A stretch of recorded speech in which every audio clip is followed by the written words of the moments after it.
So I am not saying that it's okay to look through your partner's phone or making space for any kind of privacy violations. I actually think that a really healthy sense of boundaries is important and is part of what makes a secure relationship. But in today's video, I really want to explore the psychology of what is happening in the fearful avoidance mind that may cause this type of behavior, snooping behavior, looking through their partner's phone. And this video can really cover for both fearful avoidant attachment styles and anxious attachment style partners, because both at times have the inclination to do this. And to be clear, not every fearful avoidant and every anxious attachment style do these things. But when they do, there are usually really crucial reasons as to why that must be healed and addressed at the root. So in today's video, we are going to break down number one, the reason that fearful avoidants tend to snoop or look through people's phone. And then we're going to talk about what to do, how you can heal, the neuroscience of how these things even affect your brain. And because I love overlapping neuroscience, psychology, and ancient wisdom, we're going to talk about some ancient philosophies and wisdom in non-dogmatic ways and where all of these things may tie together.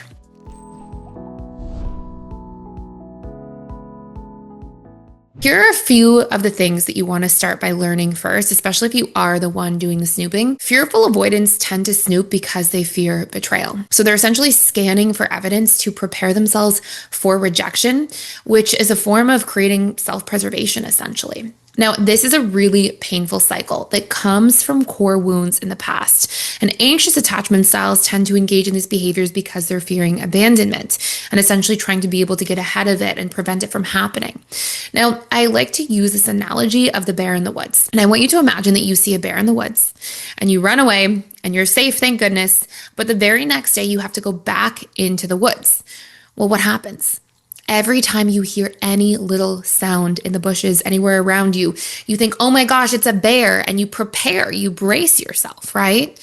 And that's because our subconscious mind is actually wired to hang on to negative things more than positive, and then project out the likelihood of these things recurring so that you can protect yourself in advance. And so this is survival wiring. It's literally there to help you survive. But if you're a fearful avoidant or anxious attachment style, you're not out in the woods trying to fight off a bear. So what's happening instead is that your wounds from childhood get stored subconsciously and then get reprojected back out onto your external relationships, causing you to feel dysregulated or distressed, and then engage in different behaviors to protect yourself in advance. But unfortunately, sometimes these behaviors are actually more likely to co-create the dynamics that you're fearing the most. In other words, it's actually very common for people, and this is purely from a facts and research perspective, to end up in situations where their biggest fears and wounds become their biggest self-fulfilling prophecies. And there's a lot of subconscious reasons for this that we'll get into. The second major theme you want to understand is that looking through somebody's phone is also this kind of terrible and tragic attempt to seek out control and reassurance, because fearful avoidance and anxious attachment styles both struggle to ask for these things directly. And I think if you're a fearful avoidant and you're feeling on edge in a relationship and you're feeling scared, like, first of all, I want to start by saying I have so much empathy for you. Like, I understand, because I was a fearful avoidant and I've felt these things before, and I definitely relate to them. And doing things to figure out if somebody cares about you, like looking through somebody's phone or even just going in roundabout ways to get your needs met, this is all coming from this belief system deep down that, like, oh, we don't talk about things like that directly. We don't address these things directly. But what you'll come to learn is part of actually creating secure attached relationships and secure patterns in the relationship to yourself directly involves the ability to have vulnerable conversations. Literally, you can't have a secure relationship without that. So it means instead of that urge or inclination to look through somebody's phone, to be able to actually say to somebody, hey, I'm feeling like things are a little bit different between us or a little bit off, and I just need some certainty. I need to know where we're at, what's going on, and what we can do to reconnect a little bit better. And having conversations like that, rather than feeling disconnected and then thinking, I need to snoop, I need to find out what's going on, allows you to actually establish and protect the trust in a relationship while dealing with the fears that you have head on. And the third major reason fearful avoidant attachment styles often do this is it's this attempt to soothe this deep fear that they carry of being fooled or blindsided. It's, in other words, a way to seek certainty. And this is because the fearful avoidant goes into relationships. And if you're currently a fearful avoidant attachment style, It's basically a guarantee that your trust baseline has already been disrupted and dysregulated so much in the past.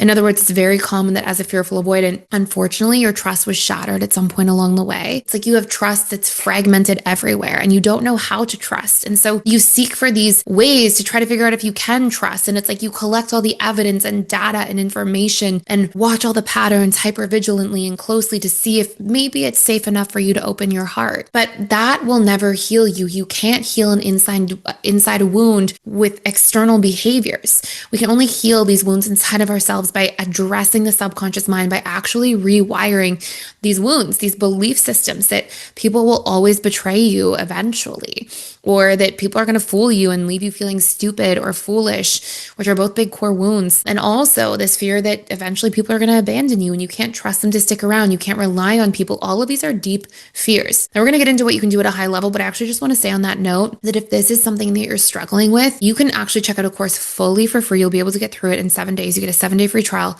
You'll be able to print off the workbook, do the exercises, get through the course, and it will help so much with this. It is all the principles I actually personally used to heal my own inner trust wounds and my own very fragmented trust baseline. And it really dives into the neuroscience and subconscious rewiring of broken trust. And literally for just a few days this month, you get to keep our How to Heal from a Breakup course for life for free, so that you can dive into how to heal from a breakup if you ever go through one, and it includes friendship breakups or family relationships falling apart, like just how to know how to heal and based on principles of grief and deep healing around grief, do the actual repairing of your internal trust wounds, rewire all these fears that you're carrying that are your version of the bear in the woods. And it will seriously give you so much peace back and stability back in relationships. This is honestly one of the greatest things I ever did for myself. So let's talk about the neuroscience, and then we'll talk about how to heal and some steps you can take right now. So J. Douglas Bremer's trauma research is something that actually demonstrated that hypervigilance rewires both the hippocampus, which is sort of a memory center of the brain, and the amygdala to keep people locked in a space where they're chronically scanning for threat. And what we know about this is that the more that you're constantly scanning for threat and perceiving threats, the more dysregulated your nervous system becomes, the more time you spend in fight, flight, freeze, or fawn,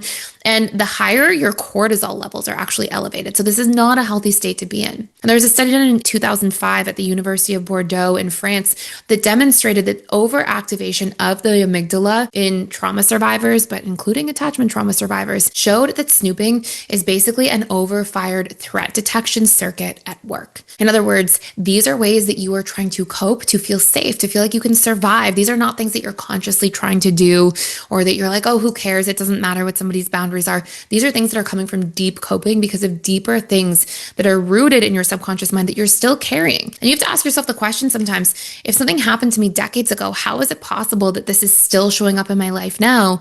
And it's simply because your subconscious mind is this warehouse. It carries everything and it brings it forth into your daily and external experiences. And so until we actually rewire our subconscious mind, these patterns aren't going to go anywhere. In fact, neuroplasticity research shows us that the more we fire and wire patterns, the more deeply ingrained they become. So it's not like you're just sitting there having these patterns play out and it's just neutral. It's actually getting harder and worse over time, which I think is really important to note. So here are 3 easy steps that you can take starting literally right now. First things first, if you need clarity, if you need certainty, if you need reassurance, you can start doing exposure work on vulnerability to ask for these things. These are normal parts of a healthy relationship. This is what secure people do. They say, hey, I think things are feeling off. I feel disconnected. I need to know that we're on the same page, or I could use a little reassurance. And of course, you're not going to do this on like a first date, but this is something that you can absolutely do in a committed relationship. This is something that you can do if you're 3-4 months into dating somebody.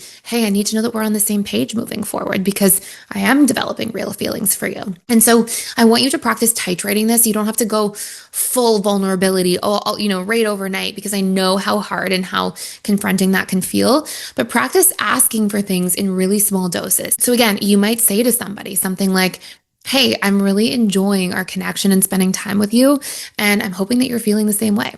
And that way you're allowing yourself to ask for things, ask for clarity, ask for that reassurance, and open those conversations. And again, I can't even begin to stress how normal these things are in healthy, secure relationships.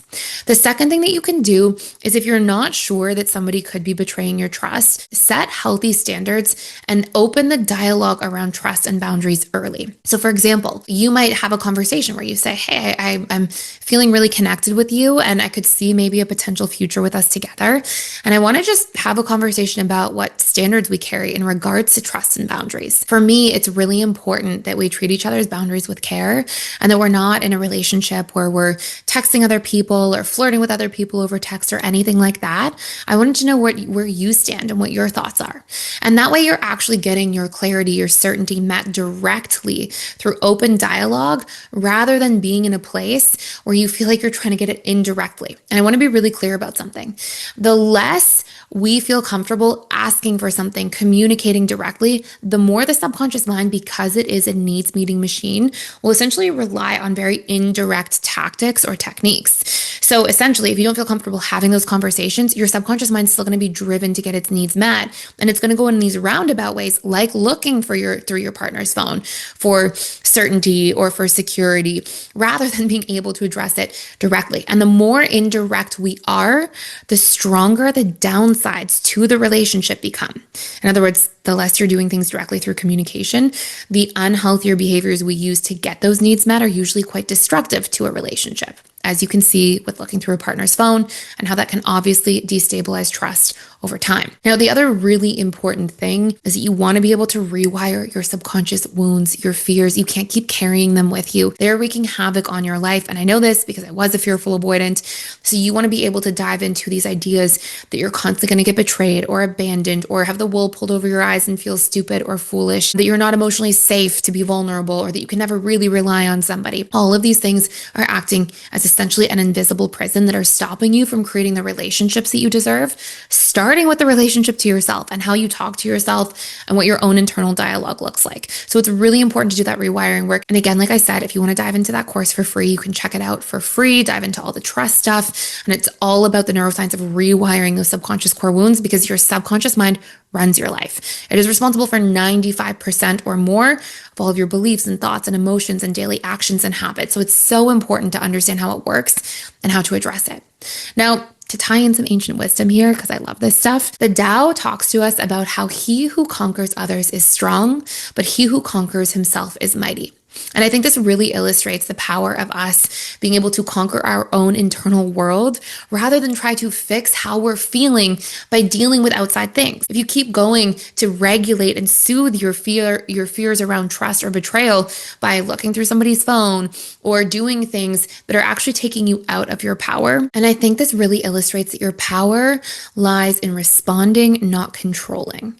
I also think that your power lies in your ability to work through the things that you're carrying within yourself, rather than, again, trying to fix this inside wounding with outside solutions. I hope you enjoyed today's video. I hope this was helpful for you and something that you can use to really dive into your own healing journey and just some insights into yourself as a whole. I want to hear from you in the comments below. Have you seen yourself doing this? How did you overcome it? And do you see yourself being able to commit to these steps going forward? If not, you can always check out that course in way more detail that dives into the rewiring part more than anything. If you enjoyed today's video, please like, share, subscribe to this channel, and I'll see you in tomorrow's video too.